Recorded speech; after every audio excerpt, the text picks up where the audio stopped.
koji su tehnički organizatori i koji su podrška školskom sportu u bilo kojem obliku.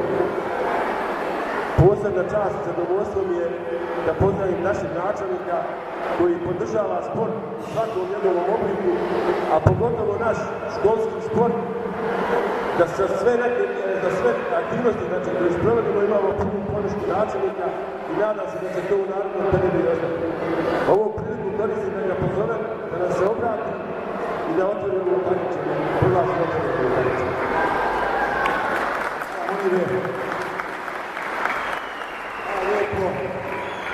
Evo, drago da sam ponovo s vama ovdje, draga djeco, dragi gosti, profesori, nastavnici, Ivanovići ponovo domaćim gotovom takmičenju na malom nogometu. Djeca su sigurno sve svoje brige oko uspjeha već završili obučaj, tako da danas mogu određeno uzeti učešće u ovom takmičenju. Pored takmičenja, pored osnovnog cilja, to je ovaj takmičarski karakter, siguran sam da ćemo danas upoznati nove drugove, nove prijatelje i ponijeti lijepe uspomene Ivanovića. To je svakako jedan cilj ovakvih manifestacija.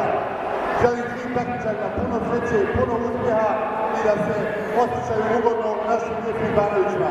I na kraju proglašavam takmičenje otvorenim i neka naravno pobjedili koji su najbolji. Živi bili!